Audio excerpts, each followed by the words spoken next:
E aí, pessoal, para quem acha que a gente só vive de problema fácil, problema médio, trazendo o problema do dia hoje aqui, que é um problema difícil, que é o 1289, é a menor soma do caminho de queda, vamos traduzir assim, tá? O que esse problema aqui diz, pessoal? Dado um grid de dimensões n vezes n, retornar a menor soma do caminho de queda com deslocamentos diferentes de zero, tá? O que isso quer dizer? Isso aqui tudo, né? Ele quer que a gente monte aqui um caminho caindo por esse grid, né? E cada quadradinho que a gente visita, a gente soma o valor que tiver nesse quadradinho, mas o quadradinho de uma linha n nunca pode estar na mesma coluna do quadradinho da linha n-1, tá? E aí repara que não tem nenhuma obrigação aqui desses caras serem adjacentes. Ele dá um exemplo aqui de 3 colunas, mas imagina um exemplo de 30 colunas. Você vai poder usar o quadrado da coluna 0, da linha 0, e o quadrado da linha 5 da linha 1, tá? Não precisa ser adjacente. Você só não pode usar quadrados em linhas consecutivas na mesma coluna, tá? Essa é a restrição do problema. É a principal restrição, né? E aí a gente pode ter até 200 linhas e colunas, né? Sempre vai ser um grid quadrado, tá? E aí tem uma coisa interessante aqui, que é permitir valores negativos. Então, isso aqui já quebra um pouco a gente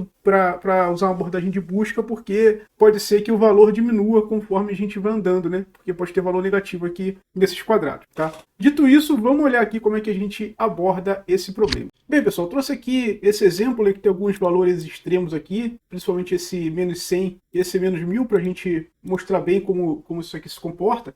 Mas a questão toda é a seguinte, né? Qual é o raciocínio que a gente vai seguir? A gente vai andando, né, de cima para baixo aqui desse grid e vai determinar qual o valor mínimo que a gente somou para chegar num determinado quadrado, né? E aí não importa muito o caminho que a gente fez para chegar até aquele quadradinho, né? Importa qual foi o valor mínimo que a gente usou para chegar naquele quadradinho. Como é que a gente pode fazer isso, pessoal? Para facilitar aqui nossa conta, a gente vai ter uma variável temporária que vai começar aqui tudo com 0, tá? Então aqui eu vou criar meio que uma linha virtual com zeros. Só um comentário, abrir um parênteses, né? Tem um caso base aqui que ele pode dar um grid que tem exatamente uma linha e uma coluna, né? Com valor x, e aí nesse caso a gente já retorna esse x logo de cara, tá? Mas, seguindo aqui, né? A gente tem essa linha aqui, que eu vou chamar de partial, né? Alguma coisa assim, lá no código. Então esse cara começa com esse valor todo zerado, e aí eu vou calcular o valor mínimo que ele precisa para chegar em cada quadrado de cada linha em função dos valores calculados anteriormente. E aí, assim, falando aqui intuitivamente, né? O que a gente precisa fazer para determinar o valor mínimo de um determinado quadrado? É o próprio valor dele, mais o valor mínimo desse partial, desde que esse valor mínimo não seja o valor da coluna, da célula imediatamente acima dele, né? Lembra que a gente não pode somar dois caras que estão numa mesma coluna, né? A gente tem que somar caras de colunas diferentes. Então a ideia é essa, né? A gente vai olhar qual é o mínimo e vai somar ali. E aí como é que a gente pode olhar qual é o mínimo de maneira mais eficiente, pessoal? A gente sempre vai pegar esses valores que estão aqui e vai ordenar esses valores junto com o número da coluna correspondente dele, tá? Então se aqui a gente tem, deixa eu numerar as colunas aqui de outra cor. Então se aqui a gente tem as colunas 0, 1, 2, 3, né? A gente vai ter lá no nosso V, aqui vai ficar um pouco monótono, né? Mas vai ter um V aqui falando que tem um valor 0 na coluna 0, falando que tem um valor 0 na coluna 1, na coluna 2, até chegar ao valor 0 na coluna 3, tá? Então, vamos lá, qual vai ser o raciocínio aqui? Quero saber qual o valor mínimo de 10. Pô, beleza. Então 10 vai ser o valor mínimo dessa célula, né? Vai ser esse 10 mais o valor que está no primeiro elemento aqui desse array V. Lembrando que esse array V eu vou ter que sempre ordenar pelo valor, desde que a coluna não seja 0. Como a coluna aqui é 0, eu vou ter que pegar o segundo valor desse array V, que vai ser o valor 0 na coluna 1. Tá? Então, assim, o primeiro passo fica chato, né? Porque todo mundo vai somar com 0, né? Então vai ser 10, 20, 30, 40. E aí eu vou pegar esse P e vou falar agora que o partial é igual aos valores dessa linha aqui, tá? Então vou pegar lá o grid que eu acabei de mexer, vou dizer que o partial agora é esse cara. E aí eu acho que agora as coisas ficam mais claras. Por quê? Porque agora eu preciso recriar esse array V onde a gente vai falar o seguinte, ó, valor 10 está na coluna 0, 20 na coluna 1, 30 na 2 e 40 na 4, beleza? E agora sim a gente pode rodar o nosso processo de novo, né? Então, cara, qual o menor valor para eu chegar nessa coluna? Cara, é o 5 mais o mínimo, o valor mínimo que está aqui nesse array, desde que a coluna não seja 0. Pô, o valor mínimo é o 10, mas está aqui, ó, coluna 0. Eu não posso ir nesse índice 0 de V. Eu vou precisar ir no índice 1 de V, já que o valor aqui da coluna, o segundo valor também é mínimo, né? E a coluna é diferente. Então aqui deixa de ser 5, passa a ser 25. E para os demais itens? Para os demais itens eu vou acabar podendo chegar aqui e usar esse 10, né? Porque esse cara está na coluna 1, 2 e 3, essas colunas são diferentes de 0. Então eu vou só, para ganhar tempo aqui, botar 16, 17 e 18. E vamos seguir o nosso processo, que é pegar esse P e ele passa a ser a última coluna, a última linha calculada, né? E aí a gente repete o processo.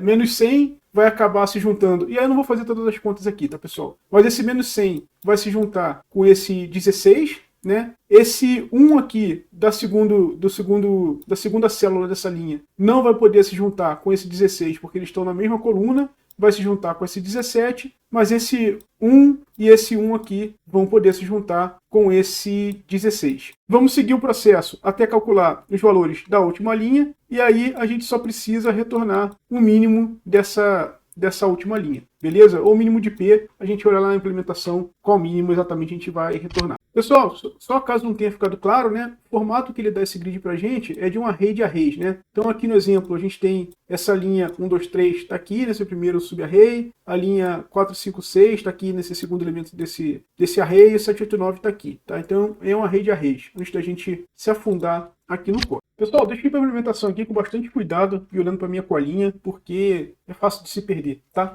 Primeira coisa, a gente vai determinar o tamanho do grid e botar aquele caso especial, né? E se o n for igual a 1, a gente precisa retornar o grid de 0, 0, né? Ou seja, o único elemento que está lá no grid. Então, aqui já morreu a nota, tá? Aquela variável P, né, a gente chamou de P lá no whiteboard, vai ser, a gente tá supondo que a gente pré-calculou aquela primeira linha virtual lá que a gente botou de azul, então são n zeros, e aí a gente vai ter que correr linha a linha no nosso grid, né, como a gente prometeu. E aí eu vou falar aqui que os valores é o sorted de uma tupla, que o primeiro elemento dessa tupla vai ser o valor que está em P, o valor que está na última linha que a gente calculou, e o índice desse valor para cada coluna e valor em enumerate de P, tá?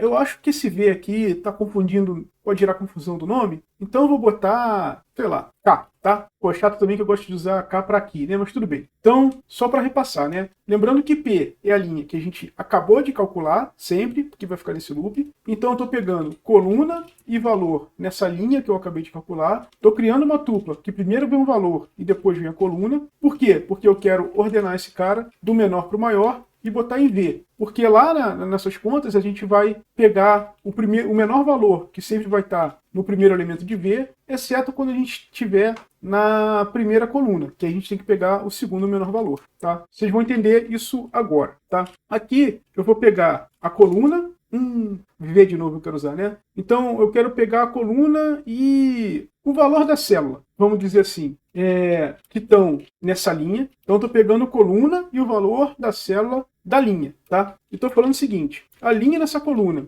é mais igual ao V de 0. Mentira, não é o V de 0, né? É o V de 0, índice 0, porque o V de 0 vai trazer uma tupla, o V de 0 vai trazer essa tupla, opa, por que não está selecionando? O V de 0 vai trazer essa tupla, eu quero o primeiro valor contido nessa tupla, tá? Então vai ser o primeiro valor contido na primeira tupla, se a coluna for diferente de 0, senão a gente vai ter que pegar o valor da segunda tupla, beleza? Beleza nada, pessoal. Aqui temos uma imprecisão, né? Porque quem pode estar aqui nessa coluna é qualquer coisa, né? Pode ser que o último elemento seja o menor. Então aqui essa comparação é se o call for diferente a coluna que está nesse primeiro elemento, né? Então se call diferente de V de 0, 1. Tá? Então, só repassar aqui, né? Vou preencher cada coluna. Se a coluna desse cara que eu estou preenchendo bater com a coluna do primeiro elemento, eu uso o segundo elemento, senão eu uso o primeiro elemento que a gente sabe que é o menor valor. Agora sim, tá? E aqui a gente faz a nossa troca, né? Bota P igual a row, para poder preparar para a próxima iteração do loop, e a gente vai retornar um mínimo de P, né? Lembrando que a última linha que a gente calcular vai sair nessa variável P,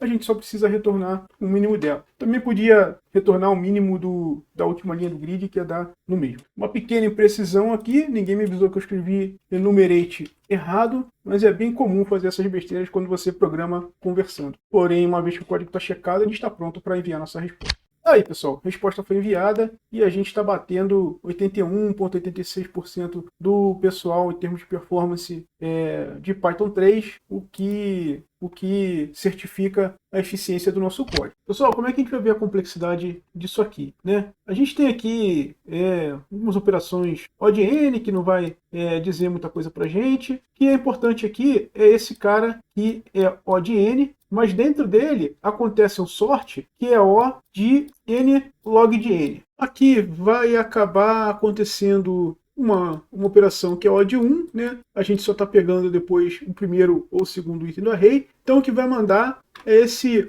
n vezes n log n, que dá alguma coisa proporcional a n ao quadrado, tá? Então essa aqui é a complexidade de execução do nosso problema. E espaço adicional, pessoal, o que a gente tem de espaço adicional? A gente praticamente cria esse P que é O de N, né? Tem N posições. Então aqui o nosso espaço adicional é O de N. Beleza? Bem, espero que com isso a gente fique satisfeito aí com a resolução do problema do dia. Deixe seus feedbacks aí nos comentários. Considere seguir nosso canal para ficar a par das novidades. Mas por hoje tá bom. Vamos nessa. Até a próxima. E um abraço.